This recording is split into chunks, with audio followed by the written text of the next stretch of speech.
Fox. We're taking stock of infrastructure in the United States. Transportation Secretary Ray LaHood is calling for a robust amount of money for bus, rail, and other transit projects that could create jobs or otherwise boost the economy. So how much is robust? Let's find out more details. We have Felix Rohatyn of Rohatyn Associates, former managing director at Lazard and a former U.S. ambassador to France. And we also have Governor Rendell. He is the governor of Pennsylvania. Governor Rendell, as you were just saying, complete your thought, this whole idea of a national infrastructure bank. How would this work? A public-private partnership? The government puts up a little bit of money and then gets private money involved. Absolutely. The government would plant seed money, and in Senator Dodd's bill, that's $60 billion, which used to sound like a lot of money, but in the Palace of Truth and Justice isn't, but it's a good start. And then, and Ambassador Rohatyn can really explain this, we get the private sector to invest in the bank by giving tax credits, by floating bonds, by doing things. We can take that $60 billion and turn it into, with a public-private partnership, turn it into close to $1 trillion that we can begin major projects of national and regional significance. Like, for example, Pimm, how about America having a high-speed rail system that's competitive with what Europe and Asia have? And think of what that would do for the country, and think of all of the steel that would be used. Think of all of the jobs produced in building out that system. That's the beauty of infrastructure. It not only creates jobs on site, good construction jobs that can't be outsourced, but it creates jobs back at American factories, manufacturing factories. Ambassador Rohatyn, explain how a national infrastructure bank would work with the private sector coming in, because we've had, for example, Fannie Mae, Freddie Mac, examples of public efforts to boost, in this case, the housing industry. How do you ensure that the private sector doesn't just go after the projects that are very profitable? Well, because when you put this bank together and you capitalize it, as the governor said, the Dodd bill looked for $60 billion as the capital of this.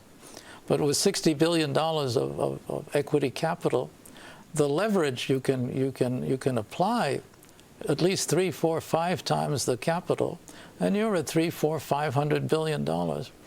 And over 4 or 5 years, you're making progress. Now, there is a group of civil engineers that looks at this every year, and every year it gets worse. And they are now at the point where they've said that we in this country require an investment of $2 trillion over the next 5 years to bring our infrastructure into a halfway viable condition. So this is money that we have to raise. A lot of it can be raised when you have a bank with a decent capital structure. I think it should also be open to foreign investment. I think in Europe or in the Far East, you have your big institutions, banks, etc., that are very, very anxious to invest in infrastructure in this country, including power companies in Europe that are in the business already.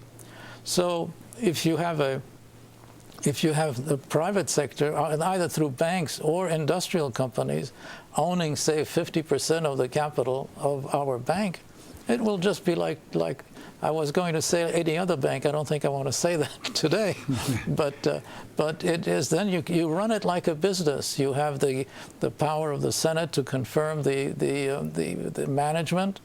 President would appoint the president. And it would make a huge difference. Governor Rendell, let's assume that you get the money. Let's move on. What about the political will to actually get projects completed across state lines? We also know that there's a lot of decentralized power at work. Well, there is. And again, the infrastructure bank is not seeking to replace, let's say, ordinary transportation funding. The transportation bills would still go on. Each state would get their share, and the small states wouldn't have to worry about being cut out. They would still get their share by formula for their in-state projects. But let's take a project that you may be familiar with, Pimm. Norfolk Southern wants to build an expanded freight line from 6 states, from the south all the way up to New York, cutting through, of course, Pennsylvania, which is why I'm involved. It's It's a great project. It will boost freight rail from the southeast all the way up to the northeast. It will help businesses all along that corridor have a cheaper transportation mode. Well, what Norfolk Southern did, they were the catalyst. They asked me to bring the other governors together. We got state investment. Each state pledged to invest. Norfolk Southern's willing to put significant investment together.